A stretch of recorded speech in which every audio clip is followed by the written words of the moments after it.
Kita lanjutkan kepada pelajaran berikutnya. Kita ingin berbicara tentang kekuatan jiwa manusia yang ketiga. Pada saat yang lalu, kita telah membahas tentang fitrah sebagai suatu kecerdasan. Kemudian berikutnya lagi kita telah berbicara tentang akal pikiran sebagai suatu kecerdasan. Dan berikutnya adalah hawa nafsu. Hawa nafsu itu adalah alat kecerdasan yang dahsyat. Di mana hawa nafsu itu beda, tidak sama satu dengan yang lain. Sehingga tidak bisa kita menyamakan hawa nafsu manusia dengan hawa nafsunya jin. Tidak sama pula hawa nafsunya manusia dengan hawa nafsunya binatang. Berbeda sekali. Di mana hawa nafsunya manusia itu mudah dijinakkan. Karena memang hawa nafsunya manusia itu sempurna. Allah telah menciptakan manusia itu fi ahsani taqwim.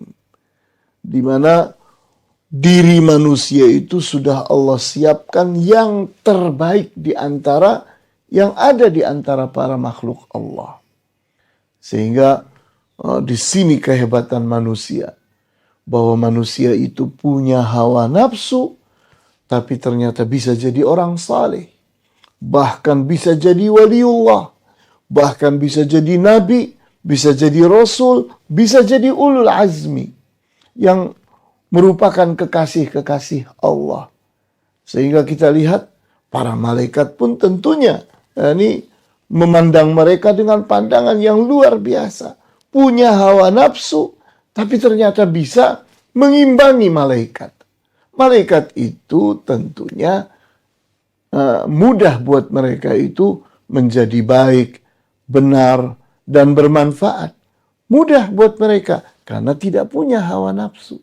Nah, dari sini kita lihat bahwa hawa nafsu itu adalah alat kecerdasan. Dan kecerdasannya pun orang menamainya dengan EQ.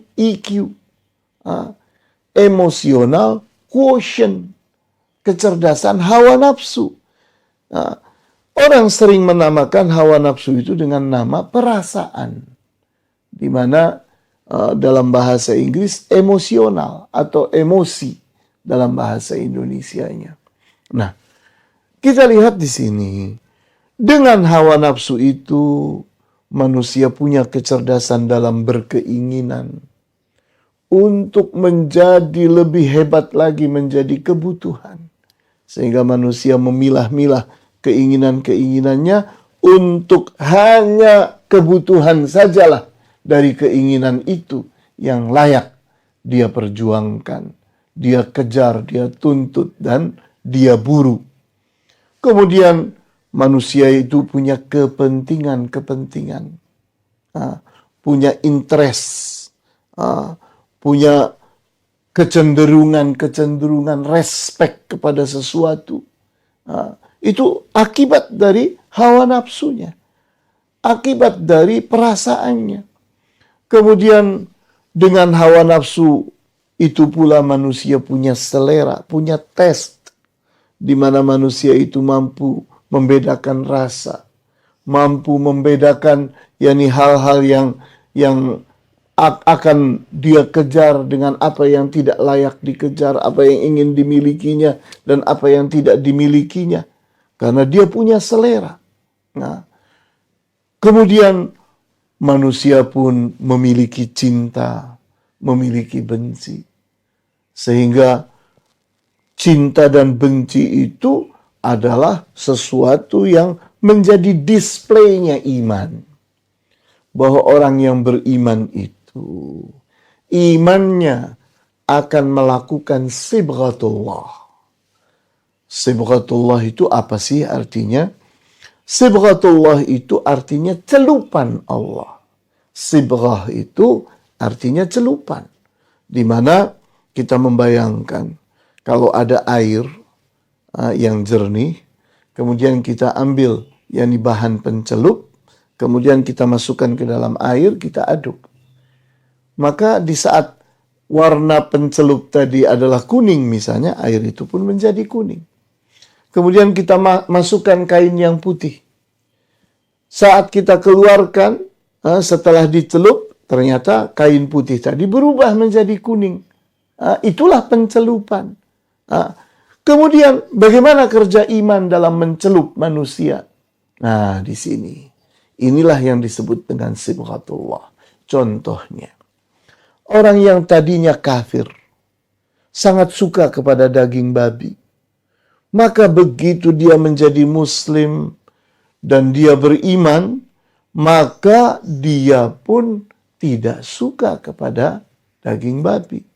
Dia membencinya, dia menghindarinya, dia mengharamkannya. Contoh yang lain, seseorang saat dia masih kafir, sangat suka kepada arak, kepada khamr. Maka pada saat dia telah menjadi muslim dan dia beriman, maka dia pun benci kepada arak. Dia mengharamkannya. Itulah pewarnaan. Iman itu bisa melakukan sibghatullah, pencelupan terhadap warna, selera dari diri seseorang. Nah, dari sini kita lihat apa yang telah terjadi. Yang telah terjadi itu hawa nafsu dicelup oleh imannya. Iman itu mewarnai hawa nafsu. Sehingga semakin beriman seseorang, hawa nafsunya semakin terkendali. Dan inilah pengaruh dari ibadah-ibadah. Kita lihat bagaimana sholat berpengaruh kepada diri seseorang. Orang-orang yang sholat dan khusyuk di dalam sholatnya berbeda dengan orang yang tidak sholat. Orang yang khusyuk sholatnya berbeda dengan orang yang tidak khusyuk sholatnya. Begitu pula puasa Ramadan. Puasa Ramadan berpengaruh terhadap diri seseorang.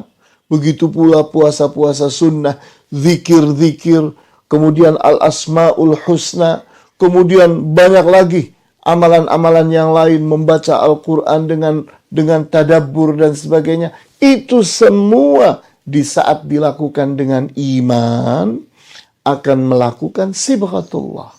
Sehingga hawa nafsu seorang muslim berbeda dengan hawa nafsu yang ada pada orang yang kafir, non-muslim. Sehingga apa yang membedakannya? Maka jawabnya sibghatullah. Karena iman melakukan sibghatullah. Sehingga hawa nafsu seorang muslim lebih cerdas daripada hawa nafsu orang kafir. Yang tidak terkendali, yang liar, yang semau-maunya, seenaknya sendiri. Beginilah pelajaran kita pada saat ini.